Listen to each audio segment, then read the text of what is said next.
Por medio de este video daremos la socialización sobre la conceptualización de la psicopatología del pensamiento en cuanto a las diferentes alteraciones de la forma, del curso y del contenido del pensamiento. Y de últimas expondremos un caso clínico donde se observen algunas de las alteraciones de la psicopatología del pensamiento. Cuando hablamos de pensamiento nos referimos a todo proceso cognitivo complejo que comprende el funcionamiento total de ese sistema, relacionado con la atención, aprendizaje, percepción, sistemas de memoria, sumándose a estos el razonamiento, el juicio, conceptos, comprensión, interpretación, reflexión e incluso reflexión tanto voluntaria como involuntaria que experimenta el ser humano en su entorno. De esta manera se observa que es un pensamiento autónomo y que nos lleva a la realidad natural de asimilar una mejor solución.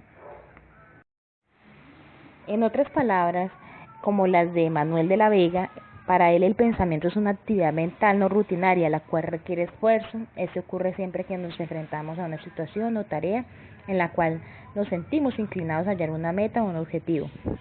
Razonamos, resolvemos problemas o de un modo más general pensamos. El pensamiento implica una actividad global del sistema cognitivo con intervenciones de los mecanismos de memoria, atención, representaciones o procesos de comprensión e incluso elementos funcionales adicionales, tales como las estrategias, las reglas y heurísticos. En cuanto a los heurísticos, es una regla que requiere el inconsciente para formular un problema, ya que está planteado y transformándolo en uno más simple o más fácil de resolver. Bueno, compañeras, en cuanto a las características del pensamiento, tenemos que este se centra en la agilidad mental para razonar, juzgar y realizar un concepto según lo percibido. El pensamiento responde a la solución de las diferentes problemáticas que se presentan en su entorno. Responde a la motivación, siempre se presenta de manera coherente y organizada, que es guiada hacia un determinado objetivo. Realiza operaciones mentales para organizar y coordinar la información procedente de fuentes, tanto internas como externas de la estimulación presente. Para una mayor agilidad mental se debe estimular constantemente el pensamiento. En la clasificación del pensamiento se refleja por medio de su dirección y su coherencia. Tenemos los tipos de pensamiento. Entre esos tipos de pensamiento tenemos un pensamiento convergente, el cual va dirigido hacia un único objetivo, que es la búsqueda de la solución correcta de un problema. Un ejemplo lo podemos ver reflejado a la hora de realizar una operación matemática. Ejemplo, 18 menos 5 es igual a 3. Pensamiento divergente, el cual va dirigido en la búsqueda de soluciones nuevas y originales de un problema, donde la creatividad en muchas ocasiones genera una mayor facilidad. Ejemplo, lo podemos ver reflejado a la hora de realizar una actividad con mayor complejidad. ¿Cómo hago para superar una situación económica? Pensamiento lógico. Pensamiento lógico se centra en determinados principios y leyes de la lógica como objetivo de darle coherencia. Un claro ejemplo es cuando explicamos las áreas cerebrales de la corteza cerebral. Pensamiento no lógico es aquel que está fundamentado por creencias, supersticiones, fantasías, etc. Ejemplo, cuando aparece una mariposa negra, que en muchas ocasiones es asociada con la muerte. De esta manera resaltamos que las funciones del pensamiento son indispensables en el ser humano a la hora de conceptualizar, que es la capacidad para elaborar ideas o conceptos sobre hechos y fenómenos en función a características en común. Está el juzgar, que es la actividad pensante, para la cual elaboramos juicios en forma de atención o rechazo sobre todo aquello que pasa por nuestro pensamiento. Está el razonar, que es un proceso en el cual relacionamos juicios, premisas para obtener una nueva conclusión a ellos. Por otro lado, tenemos los diferentes tipos de pensamiento. Dentro de ellos se encuentra el pensamiento deductivo, que son afirmaciones basadas en ideas abstractas y universales. Tenemos el pensamiento inductivo, que son casos particulares donde se generan ideas generales nuevas. Está el pensamiento analítico, que se caracteriza por generar piezas que analizan cada uno de sus fragmentos. Está el pensamiento lateral o creativo, que crea soluciones originales y únicas ante diferentes problemáticas. Está el pensamiento suave, que se distingue por utilizar conceptos con unos límites muy difusos y poco claros. Está el pensamiento duro, que es lo contrario al pensamiento suave y tiende a ser riguroso, lógico, preciso, exacto, específico y coherente.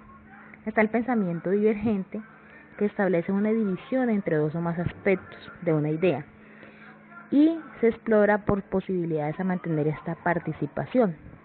Y de últimas está el pensamiento convergente, que es un proceso por el cual nos damos cuenta de que existen diferentes hechos o realidades que encajan entre sí, a pesar de que en un principio parecía que no tenían nada en común. Bueno, como lo decía mi compañera, entre los tipos de pensamiento, ya aquí en las alteraciones de la forma, vemos que hay pensamiento mágico y pensamiento autista. El pensamiento mágico es aquel que confiere intenciones y lógicas a elementos que no cuentan con voluntad ni conciencia propias, donde la persona cree que sus pensamientos pueden tener consecuencias en su entorno, bien por su propia acción o por la intermediación de fuerzas sobrenaturales de dicha imaginación. Este pensamiento no es propio solo de la etapa de la infancia, también puede aparecer en adultos pertenecientes a sociedades y culturas poco familiarizadas. Por el otro lado, es muy presentado en las fobias, esquizofrenia y se puede ver más evidente en pacientes con trastornos obsesivos. El pensamiento autista es una interpretación personal de los hechos externos y de los sucesos psíquicos del paciente basada en sus impulsos, en sus fantasías y en la realidad interna, mediante la creación de símbolos propios que es la forma de ellos interpretar el mundo. Es más que todo patológico de la esquizofrenia, pero puede ser observado en personas calladas y tímidas que lo utilizan para compensar sus frustraciones vitales. Los trastornos del pensamiento, según Fish, es el estudio de las deficiencias en la realización de tareas, tanto de inferencia deductiva como de inferencia inductiva y resolución de problemas. Los trastornos formales del pensamiento se deben estudiar a partir de las deficiencias en la realización de tareas, razonamiento, resolución de problemas, y los trastornos de contenido deben ser estudiados a partir de las características de las creencias erróneas o menos aberrantes. Estos trastornos formales del pensamiento se ven influenciados en cuanto a sus signos y síntomas, y uno de los más presentes son las alogias, que es una pobreza y falta de espontaneidad del habla, ya sea en cuanto a la cantidad o contenido, donde como consecuencia de esta se presenta una incapacidad fuerte por mantener la fluidez en la comunicación. Es debido al alto empobrecimiento del pensamiento, donde el lenguaje e ideas son dificultosas para ser expresadas, y es por eso que se disminuye la capacidad mental. Pero esto no quiere decir que sea un trastorno, sino por lo visto es un síntoma negativo particular de la esquizofrenia. También tenemos el bloqueo, que es una interrupción del curso de las ideas en la cual el paciente se queda en blanco. La persona puede ser o no ser capaz de retomar el hilo del mismo. Está también la circunstancialidad, es cuando el paciente presenta la incapacidad de responder a una pregunta sin brindar detalles excesivos e innecesarios. También está la asociación sonora o resonancias, que son formas severas de fuga de ideas. Donde más se observa es en el trastorno afectivo bipolar. El paciente no logra caracterizar las ideas, ya que se tornan de una manera desorganizada. El descarrilamiento, que es cuando el pensamiento del habla, los cuales son estructuras de este, se desplazan ya sea espontáneamente o en respuesta a un estímulo interno. La quefalia, que es la repetición donde el interlocutor puntualmente puede involucrar la repetición de las últimas palabras. El neologismo, que es la formación de nuevas palabras, las cuales no existen, se presenta en los pacientes esquizofrénicos y con estados neurológicos. También se encuentran las respuestas tangenciales, donde la persona no responde al tema que se le está preguntando. Hay evasión, no se tiene una idea clara, responde con otra cosa, se aparta del tema para nunca volver al mismo, o proporciona la información que en un principio se le requirió. En cuanto a las alteraciones en el curso del pensamiento, estos se centran en la velocidad con que la persona piense o asocie. Evalúan la fluidez del pensamiento, cómo la persona organiza, formula y expresa sus pensamientos. El pensamiento normal va ligado al buen manejo del lenguaje lógico, coherente, con capacidad de síntesis en cuanto a dirigirse hacia un objetivo determinado. El trastorno del curso del pensamiento es esa imposibilidad que presenta el individuo para seguir un discurso verbal. En estos trastornos de velocidad o alteraciones en el curso del pensamiento podemos encontrar la taquipsiquia, que es aquel pensamiento acelerado en el cual se evidencia, como ya lo habíamos explicado anteriormente, una aceleración en el desarrollo del pensamiento más rápido de lo normal.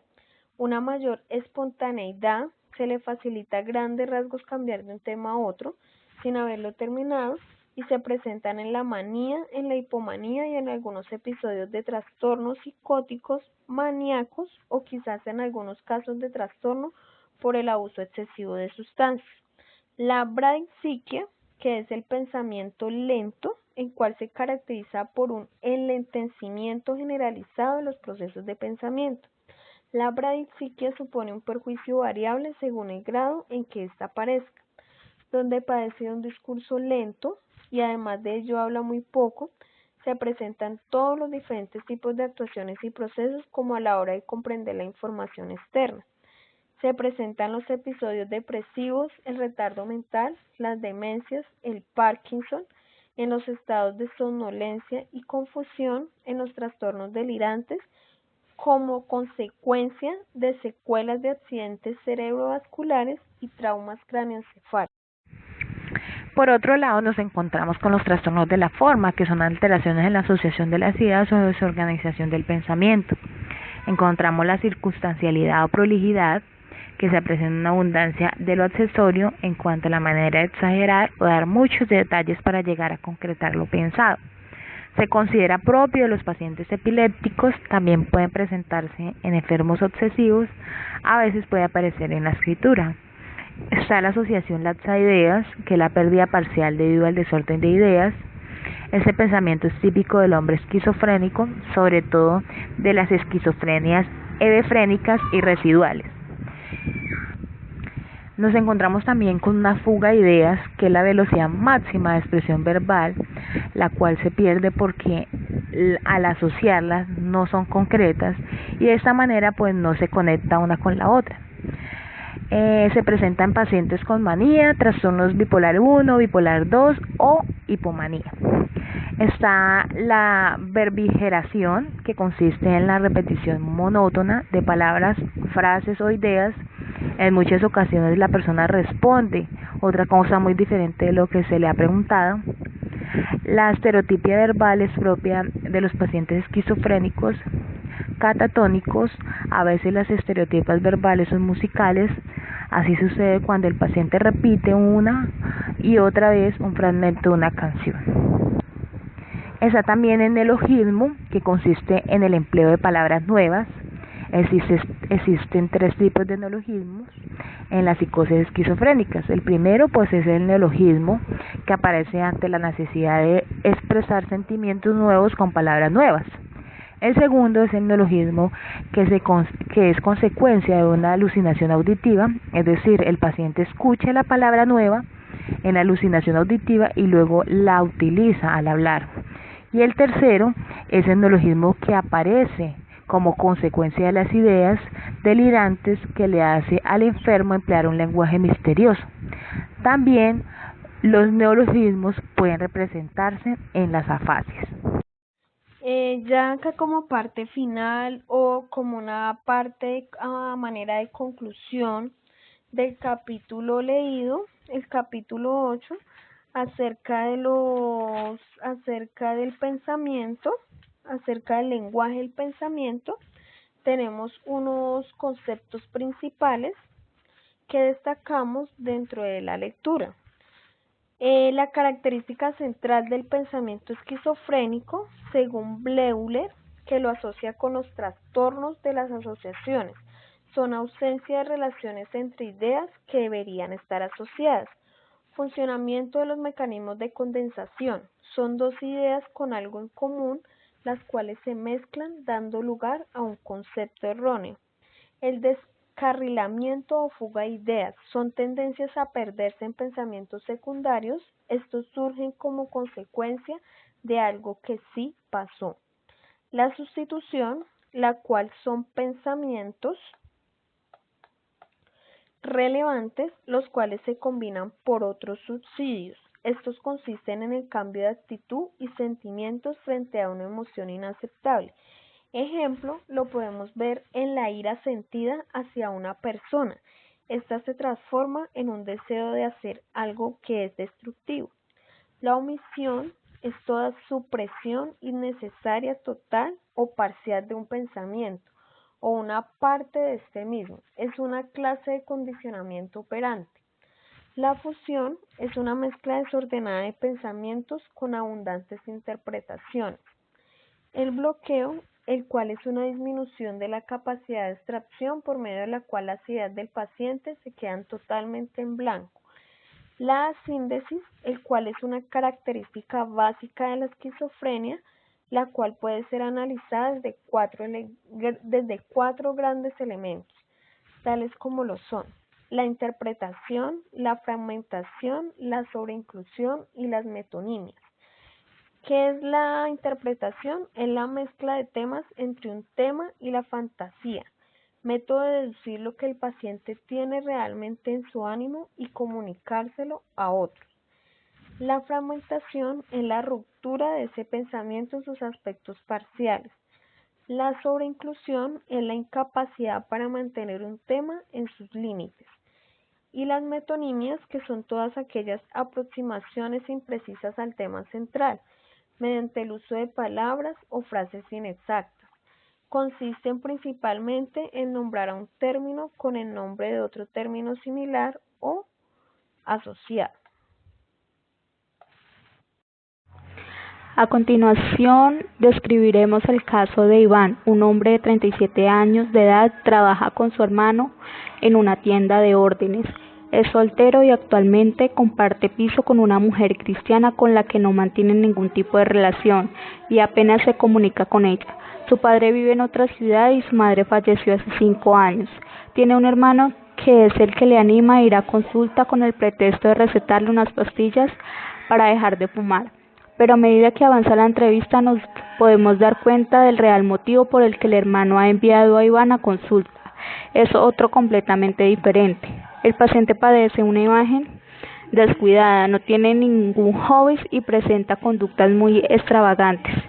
Iván padece cierta ansiedad debido a las alucinaciones que sufre, que hacen que fume para aliviar esa ansiedad. También padece ideas delirantes, como por ejemplo, la idea de que el fontanero ha instalado un agujero en la cocina para que entre un gas y puedan raptarle 2 hombres que van por él. Estas alucinaciones se repiten a lo largo del día, a pesar de que el paciente intente evitarlas. Padece delirios de persecución, ya que él dice que le persiguen y que son personas infiltradas entre la gente común. A su vez podemos ver el gran deterioro de su vida social, ya que pasa los días encerrado en el cuarto por miedo a que vaya a ser secuestrado.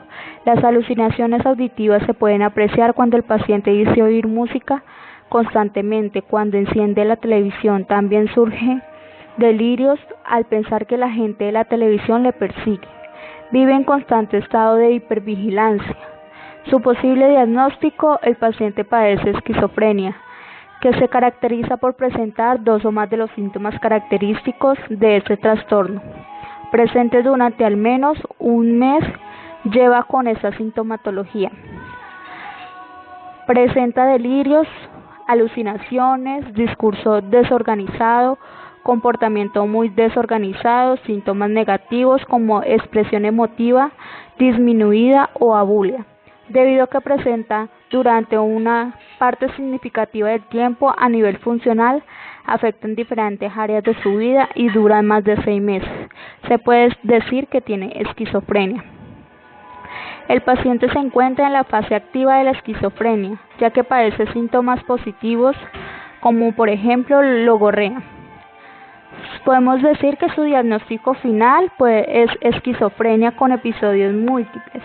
Actualmente en episodio agudo. Los episodios múltiples se pueden determinar después de un mínimo de 2 episodios. Su diagnóstico diferencial se descartan otros tipos de trastornos como bipolar, ya que no se han producido episodios maniáticos o depresivos mayores de forma concurrente con los síntomas de la fase activa. Se descarta también el trastorno esquizoforme, ya que no se cumple con el criterio, es decir, dura menos de 6 meses, e Iván lleva más de 5 años con estos síntomas. También descartamos el trastorno psicótico breve, ya que la duración máxima es de 1 mes.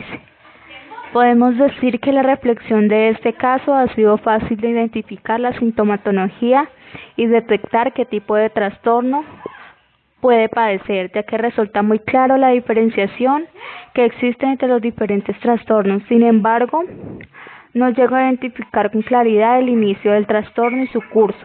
La muerte de su madre podría ser un factor precipitante en la enfermedad de Iván, pero sin embargo el paciente dice que anteriormente los 2 hombres ya estaban en el pueblo, lo que hace pensar que esas alucinaciones ya las tenía.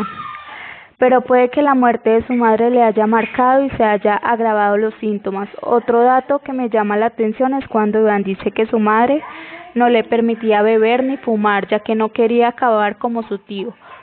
Probablemente este trastorno podría ser de causa genética, ya que podríamos deducir que el hermano de su madre podría padecer esquizofrenia también.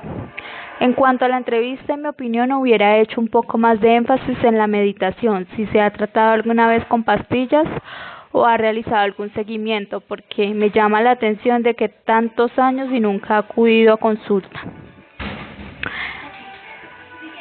Podemos decir que la clasificación de los tipos de las alteraciones del siguiente caso se presenta cognitivo-conductual, cognitivo-verbal, alteraciones formales del pensamiento como la incoherencia, el descarrilamiento, la circunstancialidad, la habla distraída, la perseverancia, la presión del habla y el discurso desorganizado. También se ve afectadas las alteraciones del contenido del pensamiento como las ideas delirantes de persecución, la lectura del pensamiento. También se ve afectada las alteraciones de la atención como la hipervigilancia y la falta de concentración. Otra es las alteraciones en la conciencia, como la orientación en el espacio temporal, alteraciones en la percepción, engaños perceptivos, alucinaciones complejas, alucinaciones visuales, acosamos y sinestésicas, alteraciones del lenguaje, alteraciones en la cantidad de logorrea, etcétera. En lo motor conductual, el aislamiento social, se ve afectada la evitación, el comportamiento extravagante, las conductas agresivas, el comportamiento desorganizado, las alteraciones en la psicomotricidad. En lo físico-emocional se ven afectadas las alteraciones en la afectividad, el embotamiento, la anedonia, la bulia y la apatía, la ansiedad, el miedo y la falta de sueño debido a la hipervigilancia.